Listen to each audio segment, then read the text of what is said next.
welcome back everyone to another lecture of Excel, Advanced Excel. आज के lecture में हम लोग कल के ही लेक्चर से कंटिन्यू करेंगे. कल हम लोग ने क्या क्या देखा था, जस्ट इंटरफेस देखा था कि आखिर एक्सेल का इंटरफेस कैसा दिखता है. तो अभी ना थोड़ा सा रिकैप कर लेते हैं कि आखिर कल हम लोग ने क्या क्या पढ़ा था एक्सेल के इंटरफेस को लेकर. तो यार देखो, एक्सेल का इंटरफेस कुछ इस तरीके से दिखता है. Just look out on this image. जो सबसे ऊपर चार ऑप्शन आपके पास होते हैं उनको बोला जाता है क्विक एक्सेस टूल बार, और उस पूरी लाइन को बोला जाता है टाइटल बार. ठीक है. उसके नीचे आपके पास कुछ टैब सेक्शन होता है. सभी टैब सेक्शन को कंबाइनली हम बोलते हैं रिबन. उसके बाद जहां पर आपको ये A1 दिख रहा है और मेरे इस एक्सेल इंटरफेस पर P4 दिख रहा है, इसको बोलते हैं नेम बॉक्स. देन ये वाला जो बॉक्स है इसको बोलते हैं फॉर्मूला बार. यहाँ पर आप फॉर्मूला तो लिख ही सकते हो, साथ ही साथ आप जो भी डेटा यहाँ पर आपके सेल में रहेगा वो आपको यहीं पर दिख जाएगा. देन जहाँ ये सब मैंने कुछ काम किया है, like this all collection of cells, और you can say in your simple word sheets, इनको बोला जाता है स्प्रेडशीट ग्रिड. ग्रिड क्यों बोला है? बिकॉज यहाँ पर अगर आप देखेंगे तो देखो ऐसे ग्रिड लाइन्स हैं. ठीक है. फिर जो नेक्स्ट लास्ट लाइन है, ये तो मुझे शीट के बारे में बता रहे हैं. ठीक है. This one and this one, they are called as status bar. इनको बोला जाता है स्टेटस बार. क्यों? बिकॉज ये हमें स्टेटस के बारे में बताता है कि आखिर भाई कितने शीट्स हैं, कैसा लेआउट है, जूम इन जूम आउट कितना है, ये सब कुछ हमें पता चलता है स्टेटस बार के हेल्प से. आई होप आपको ये जो एक्सेल का यू कैन से इंटरफेस है उसके बारे में समझ में आया होगा. तो अभी आज के लेक्चर में हम क्या करेंगे ना, आज भी हमारा बेसिक लेक्चर ही होगा. आज हम बस क्या करेंगे कि जितने भी ये टैब्स हैं रिबन के अंदर, उन टैब्स में क्या क्या फंक्शनैलिटीज प्रोवाइडेड है वो सब कुछ आज हम आज के लेक्चर में देखने वाले हैं. तो जो सबसे पहला टैब है वो है फाइल टैब. हम स्टार्ट कहाँ से करेंगे? फाइल टैब से स्टार्ट करेंगे. ठीक है. फाइल टैब में यार देखो आपको कौन कौन से फंक्शंस मिल रहे हैं. पहला है इंफॉर्मेशन. तो इंफॉर्मेशन में जैसा कि आप देखोगे यहाँ पर आपको आपके वर्कबुक से रिलेटेड डेटा मिलेगा. जैसे मेरे वर्कबुक का साइज क्या है, 542 KB. मैंने इसको रिसेंटली मॉडिफाई कब किया? 11 AM पर. क्रिएट कब किया था? तो ये मैंने 22 तारीख को क्रिएट किया था. फिर प्रोटेक्ट वर्कबुक से क्या कर सकता हूँ मैं? यहाँ पर लॉक लगा सकता हूँ. इश्यूज भी चेक कर सकता हूँ मैं. इसके वर्जन्स को मैं चेक करता हूँ. वर्जन्स का क्या मतलब है यार? देखिए, मैंने कितनी बार इस फाइल में चेंजेस किए हैं, वो सब सेव करने के बाद अलग अलग वर्जन्स में यू कैन से सेव हो जाते हैं. ठीक है. जैसे देखो, मैंने 10.5 पर एक सेव किया, फिर 10.18 पर, फिर 10.31 पर, फिर 10.50 पर, and the last one was what at 11.1. ठीक है. अब रिलेटेड ऑथर देख लो यार. ऑथर कौन है? एडमिन है. मीन्स यही मेरा लोकल मशीन ही मेरा ऑथर है. ठीक है. इसके बाद जो नेक्स्ट वाला है वो है न्यू का. तो यहाँ से मैं एक नया वर्कबुक इंसर्ट कर सकता हूँ. यार देखो, वर्कबुक क्या होता है, वर्कशीट क्या होता है, ये हम लोग ने कल के लेक्चर में डिस्कस कर लिया था. If you don't know about it, go and check that part as well. ठीक है. तो next one is new. Sorry, new के बाद है ओपन. ओपन से आप क्या कर सकते हो ना, यू कैन से जो भी आपके लोकल मशीन में जितने भी वर्कबुक स्टोर्ड है, आप उनको क्या कर सकते हो? ओपन कर सकते हो ओपन के हेल्प से. ठीक है. ओके. आगे जाते हैं. ये अलग अलग ऑप्शन है. जैसे आप रिसेंट वर्कबुक्स ओपन कर सकते हो जो आपने रिसेंटली खोले रहेंगे. वन ड्राइव में अगर सेव है तो वहां से कर सकते हो. अगर आपके कंप्यूटर में सेव है तो कंप्यूटर से जा सकते हो. अगर आपको किसी दूसरे फाइल या दूसरे लोकेशन से लाना है तो आप ऐड अ प्लेस करके वहां से ला सकते हो. ठीक है. अ, इन सब के शॉर्टकट कीज क्या है, कुछ टाइम बाद उसको भी हम देख लेंगे. तो यार देखो, सबसे पहले ना, आगे बढ़ने से पहले 2 मिनट में आपको बता देता हूँ. मैंने ये लेक्चर कुछ ऐसा डिजाइन किया है, like will be seeing all the functions also, as well as will look out for the shortcut keys. जैसे ही मैंने, जैसे देखिए, आप होता क्या है ना, जनरली जो शॉर्टकट कीज है वो हम स्टूडेंट्स को एकदम लास्ट में बताते हैं. ठीक है.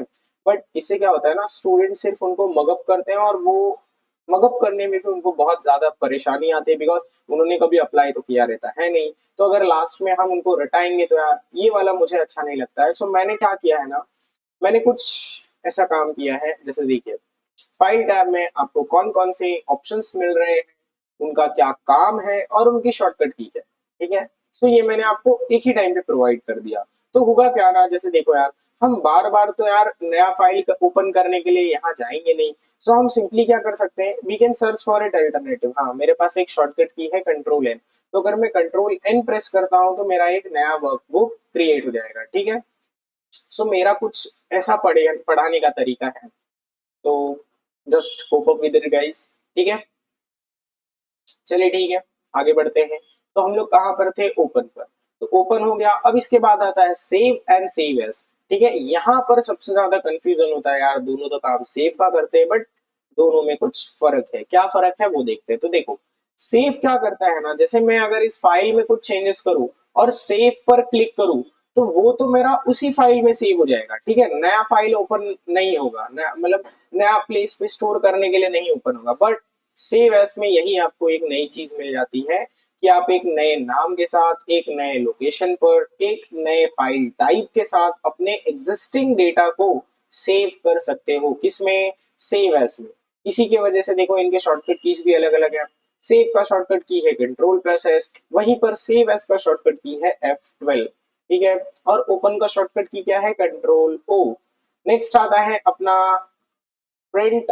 तो अगर आपको ये शीट को प्रिंट कराना है तो कंट्रोल प्लस पी प्रेस कर सकते हो, तो वो आपका प्रिंट होगा, ठीक है। नेक्स्ट आता है अपना शेयर। तो शेयर के जरिए आप क्या कर सकते हो, इस एक्सेल फाइल को आप ईमेल या क्लाउड में भेज सकते हो, ठीक है। दिखाता हूँ मैं, देखिए ये है शेयर ऑप्शन। शेयर पे गया, मैं लोगों को इनवाइट कर सकता हूँ और अपने ईमेल के जरिए भेज भी सकता हूँ, ठीक है। Send S attachment, send S PDF, आपको कैसे सेंड करना है आप वो देख लो। अच्छा, लेकिन यार ये सब करने के लिए मुझे साइन इन रहना पड़ेगा, और साइन इन करने के लिए आपको अपने ईमेल आईडी से यहाँ पर लॉग इन करना पड़ेगा, ठीक है। चलिए, नेक्स्ट आता है अपना ऑप्शन एक्सपोर्ट का।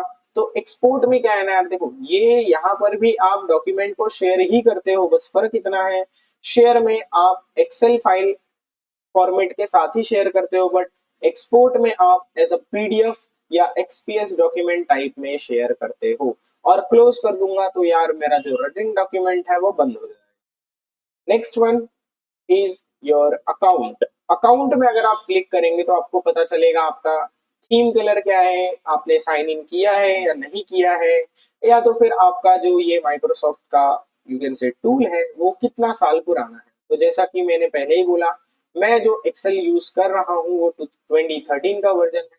सो आप अगर रिसेंट वर्जन पे काम कर रहे हो तो वो आपका रिसेंट वर्जन का दिखाएगा, ठीक है। नेक्स्ट आता है ऑप्शन। ऑप्शन के जरिए यार देखो ये है आपका कस्टमाइजेबल टूल, ठीक है। यहाँ से आप अपने जो भी एक्सेल का इंटरफेस है, चाहे रिबन हो चाहे कुछ भी हो, आप उसको क्या कर सकते हो, कस्टमाइज कर सकते हो, ठीक है। जैसे देखो, अगर मैं आपको एक एग्जांपल के लिए बताऊं तो जैसे देखिए यहाँ पर मेरा डेवलपर टैब है, इसको अगर मुझे गायब करना है तो बस मैं ओके क्लिक करूंगा उसको अनचेक कर, ठीक है। हट गया। अब फिर से यार अब मैं क्या करूंगा फाइल में जाऊंगा, ऑप्शंस पर, ऑप्शंस पर जाने के बाद कस्टमाइज रिबन में जाऊंगा, और यहाँ पर मैं फिर से अगर डेवलपर टैब को टिक करके ओके करता हूँ तो मेरा डेवलपर टैब रिटर्न आ जाएगा। अच्छा देखो यार, इनमें ना कुछ के शॉर्टकट कीज होते हैं, कुछ के नहीं होते हैं, ठीक है। जैसे जिनके जिनके हैं उनके मैंने बता दिए, जिनके नहीं है वो नहीं है, क्या कर सकते हैं, ठीक है। तो अब आगे बढ़ते हैं थोड़ा। नेक्स्ट जो हमारा टैब है दैट इज होम टैब। तो होम टैब पर चले जाते हैं हम। अब देखो यार, होम टैब को स्टार्ट करने से पहले इसके सेक्शंस को देख लेते हैं। देखिए हमने होम टैब को सेक्शन वाइज बांटा है, ठीक है। We have divided this home tab section wise. यहाँ पर अलग अलग सेक्शंस हैं, उन सेक्शन को एक एक करके समझते हैं। तो जो सबसे पहला सेक्शन है वो है आपका क्लिपबोर्ड का। तो क्लिपबोर्ड में क्या क्या ऑप्शंस आपको मिल रहा है, कट का, कॉपी का, पेस्ट का एंड फॉर्मेट प्रिंटर का। इनका काम क्या क्या है वो एक एक करके देखते हैं। मान के चलो आपके पास A17 पर कुछ डेटा लिखा हुआ है, ठीक है। अब आपको इस डेटा को A17 से हटाकर H24 पर लिखना, I24 पर लिखना है। कहाँ लिखना है, I24 पर। तो आप क्या करोगे, इसको यहाँ से डिलीट करोगे, फिर आप यहाँ I24 पर आओगे और लिखोगे, ऐसा करोगे क्या, नहीं यार ये तो बहुत ज्यादा मैनुअल हो गया। अब यहाँ पर क्या कर सकते हो, इसका अल्टरनेटिव आप इस टैब को कर लो कट। तो कट का शॉर्टकट की है कंट्रोल प्लस एक्स। कट किया मैंने। अब मुझे इसको लिखना कहाँ था, I-24 पर। कहाँ लिखना था, I-24 पर। तो मैं सिंपली क्या करूंगा, कट किया, अब मुझे करना पड़ेगा पेस्ट, तो कंट्रोल वी कर दो यार, पेस्ट हो गया। ठीक है, चलो। तो कट और पेस्ट का आई होप आपको काम समझा रहेगा। अब ना यार देखो, जैसा अगर आपने ध्यान दिया रहेगा, तो कट करने पर ना डेटा वहां से गायब हो जाता है, जो उसकी इनिशियल पोजीशन थी वहां से डेटा मूव कर जाता है नई पोजीशन पर। But what if I tell you कि मुझे वो डेटा ना वहां पर भी चाहिए, मतलब दोनों जगह पर चाहिए, तो आपके दिमाग में क्या आएगा, हाँ यार अगर मैं कॉपी करके पेस्ट करूँ तो ऐसा हो सकता है। जी हाँ, आप बिल्कुल सही सोच रहे हैं। तो आप क्या करिए, सिंपली इस डेटा पर क्लिक करो, इसको कॉपी करो, तो कॉपी का शॉर्टकट की है कंट्रोल+C। कॉपी कर लिया। अब सिंपली जाओ वो लोकेशन पर जहां पर आपको इसको पेस्ट करना है, तो मुझे मान के चलो A20 पर पेस्ट करना है, या A17 ही ले लेते हैं। सो बस कंट्रोल+V करूंगा यार, कॉपी हो गया। अब अगर आपने ध्यान दिया रहेगा तो देखो, ये जो पहले इस सेल का साइज था, इस रो का साइज था वो कम था, लेकिन पेस्ट करने के बाद साइज बढ़ गया। तो अगर आपको साइज नहीं बढ़ाना है तो आप क्या करो, अभी देखो, पेस्ट एज वैल्यूज ओनली। ठीक है, तो पेस्ट एज वैल्यूज करोगे तो आपका सिर्फ और सिर्फ वैल्यू प्रिंट होगा, इसकी फॉर्मेटिंग नहीं प्रिंट होगी। ठीक है, समझ में आया इतना सब। अच्छा, अब बात करते हैं फॉर्मेट प्रिंटर की। तो फॉर्मेट प्रिंटर क्या करता है, what is the use of this format printer. तो फॉर्मेट प्रिंटर ना, जैसा समझो, इसी को ले लेते हैं एज एग्जांपल। अब मैंने क्या किया ना यार, इस सेल में जो भी मेरा डेटा था उसको मैंने बोल्ड कर दिया, उसकी मैंने साइज बढ़ा दी, साइज कर दी 15। 15 करने के बाद मैंने उसको इटैलिक कर दिया, उसकी स्टाइल बदल दी, अल्जेरियन कर दिया, उसको बैकग्राउंड फिल दे दिया मैंने येलो कलर का, और उसका टेक्स्ट का भी कलर बदल दिया रेड में। तो इतना सब काम मैंने किया है। अब यही सेम काम अगर मुझे यहाँ भी करना है, तो क्या करना पड़ेगा इसके लिए। तो उतना मैनुअल तो मैं करूंगा नहीं यार, फिर से रिटर्न यही सब काम है यहाँ पर रिटर्न रिपीट करूँ नहीं। तो इसके लिए अल्टरनेटिव क्या है, आप इसके फॉर्मेट को इस फॉर्मेट प्रिंटर की हेल्प से कॉपी कर लो। कॉपी कर लिया। अब आपके पास ये भाई क्लीनिंग वाला टूल दिख रहा है, हाँ, तो ब्रश टाइप का ये आइकन आपको दिखेगा, आप सिंपली जाइए वो लोकेशन पर जहां पर आपको फॉर्मेट लगाना है, और प्रेस एंटर। बस हो गया फॉर्मेट सेम। ठीक है, तो ये था फॉर्मेट प्रिंटर का काम। ये क्या करता है, आपका फॉर्मेटिंग ही सिर्फ और सिर्फ कॉपी करेगा। ये उसका शॉर्टकट की है, ट्राई बाय योरसेल्फ। ट्राई करके देखना जितने भी शॉर्टकट कीज है कौन से काम कर रहे हैं, कौन से नहीं कर रहे हैं, जरूर बताना। ठीक है, तो नेक्स्ट जो हमारा टैब है दैट इज फॉन्ट ग्रुपिंग। तो यार देखो, अभी हमने इतना सब कुछ किया, आई होप ये आपको समझ गया रहेगा, बट फिर भी just for a quick recap let's discuss it. तो ये है आपका क्या, फॉन्ट नेम, या इसी को बोलते हैं फॉन्ट स्टाइल। ठीक है, तो देखो यार, अब मैं क्या कर सकता हूँ, अभी मैंने अल्जीरियन रखा था, ये ड्रॉप डाउन पर क्लिक करो, आपको जितने भी फॉन्ट के स्टाइल्स हैं अलग अलग वो सब पता चल जाएंगे। ठीक है, आपको जो भी फॉन्ट स्टाइल अच्छा लगे you can just select it. ठीक है, यहाँ से आप फॉन्ट की साइज कम ज्यादा कर सकते हो, यहाँ से आप बोल्ड कर सकते हो, इटैलिक कर सकते हो, अंडरलाइन कर सकते हो। ये बॉर्डर से रिलेटेड है। अगर आपको बॉर्डर्स को कैसा रखना है, लाइक आपके बॉर्डर्स सभी थिक बॉर्डर होने चाहिए, या डबल बॉर्डर होना चाहिए, या यू कैन से कस्टमाइज वे में अगर आपको बॉर्डर ड्रॉ करना है तो वो भी आप काम कर सकते हो। ठीक है, तो इसी के साथ हमारा फॉन्ट वाला सेक्शन होता है खत्म। नेक्स्ट जो सेक्शन आता है वो आता है हमारा अलाइनमेंट से रिलेटेड। तो अलाइनमेंट में आपको ध्यान देना है, this is your align option. ये आपका इंडेंट होता है, this is wrap text, this is merge and centre. ये होता है आपका टेक्स्ट रिलेटेड कि ओरिएंटेशन कैसा होगा। ठीक है, सो यार देखो, सबसे पहला जो आता है वो आपका अपना आता है अलाइनमेंट।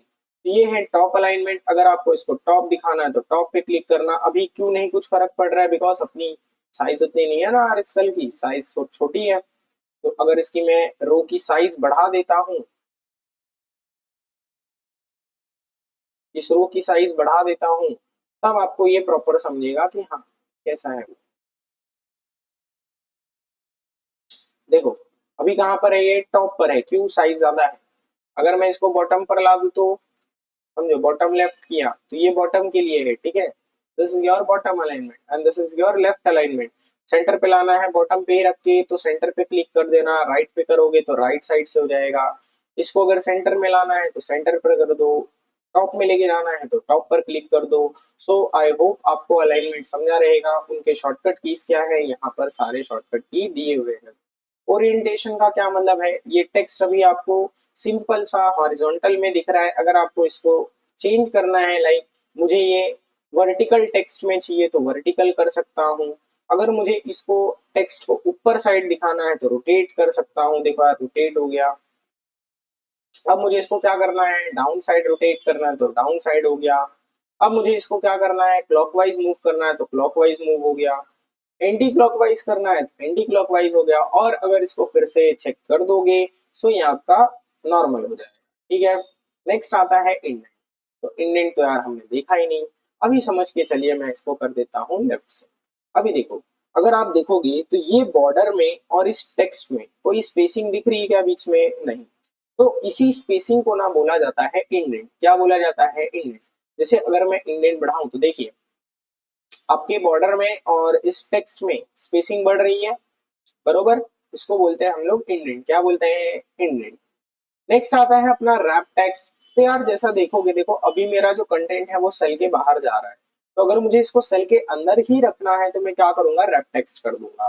तो पहले इंडेंट थोड़ा कम कर देते हैं तो आपको और अच्छे से समझेगा। तो देखो, अगर रैप टेक्स्ट से हटाता हूँ और समझो यहाँ पर मैंने अगर कुछ लिख दिया, तो देखो यार यहाँ का आधा टेक्स्ट दिख रहा है, आधा गायब है। सो वो आधा लाने के लिए आपको क्या करना पड़ेगा, रैप टेक्स्ट करना पड़ेगा। ठीक है, रैप टेक्स्ट करूंगा तो आ जाएगा। इसके बाद आता है अपना मर्ज एंड सेंटर। तो मर्ज एंड सेंटर के हेल्प से आप क्या कर सकते हो, बहुत सारे सेल्स को मर्ज कर सकते हो। अगर फिर से इसी पर क्लिक कर दोगे तो अनमर्ज हो जाएगा। ठीक है, फिर आता है अपना नंबर